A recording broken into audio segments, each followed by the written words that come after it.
കഴിഞ്ഞ വർഷം ക്രിസ്മസ് കാലയളവിൽ ഒരു പുൽക്കൂടൊരുങ്ങി 3 കുഞ്ഞുങ്ങൾ 12, 8, 6 വയസ്സുള്ള കുഞ്ഞുങ്ങളുടെ ശവകുടീരങ്ങളിലാണ് ആ പുൽക്കൂട് രൂപപ്പെട്ടത്.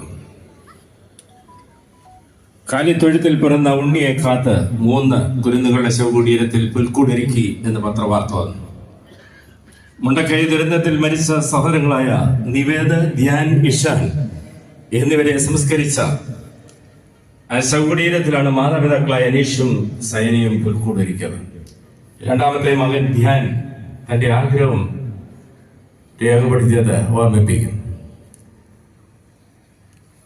ധ്യാന്റെ ആഗ്രഹപ്രകാരമാണ് അതിനു മുൻപ് ഈ 3 കുഞ്ഞുങ്ങളെ ജീവിച്ചിരുന്നപ്പോൾ അവിടെ ഒരു പുൽക്കൂടൊരുക്കി. പക്ഷെ അത് കത്തിയെരിഞ്ഞു പോയി.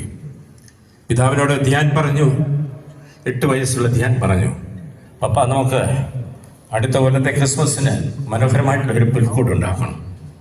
പക്ഷേ അടുത്ത വർഷത്തെ ക്രിസ്മസിന് ഈ പറഞ്ഞ ധ്യാനമില്ല, സഹോദരങ്ങൾ 2 പേരുമില്ലായിരുന്നു. മാതാപിതാക്കൾ ആ പ്രിയ കുഞ്ഞുങ്ങളുടെ ആഗ്രഹത്തിലൂടെ ചരിക്കുകയായിരുന്നു.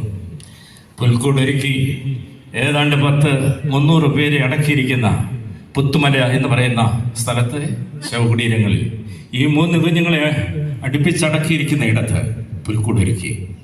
ആഗ്രഹം സഫലമാക്കിയായിരുന്നു. അതിൽ കൂടി സഞ്ചരിക്കുകയായിരുന്നു. മാർത്തോമാ സഭ 3.5 ഏക്കർ സ്ഥലവും മുണ്ടക്കൈ, ചുരൽമല ഇടങ്ങളിൽ വയനാട് ദുരന്തത്തിൽ പാർപ്പിടം നഷ്ടപ്പെട്ടവർക്ക്, പ്രിയപ്പെട്ടവരെ നഷ്ടപ്പെട്ടവർക്ക് വേണ്ടി വാങ്ങി അവിടെ ആവശ്യത്തിലിരിക്കുന്നവർക്ക് വേണ്ടി ഭവനങ്ങൾ നിർമ്മിക്കുവാൻ ജനുവരി മാസം 15-ാം തീയതി അഭിമന്യ മെത്രാപ്പോലീത്ത തിരുമേനി കല്ലിടുകയും ചെയ്തു.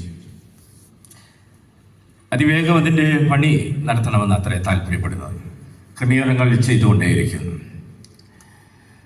ദൈവവിഷയമായി സമ്പന്നനാകുക, ദൈവത്തിൻ്റെ നന്മയോടൊപ്പം എത്താനുള്ള സഞ്ചാരത്തെയാണ് ജീവിതം എന്ന് പറയുന്നത്. ആത്യന്തികമായിട്ടുള്ള നന്മ ദൈവമാണ്. ആ ദൈവത്തെങ്കിലേക്കുള്ള പ്രയാണത്തിനുള്ള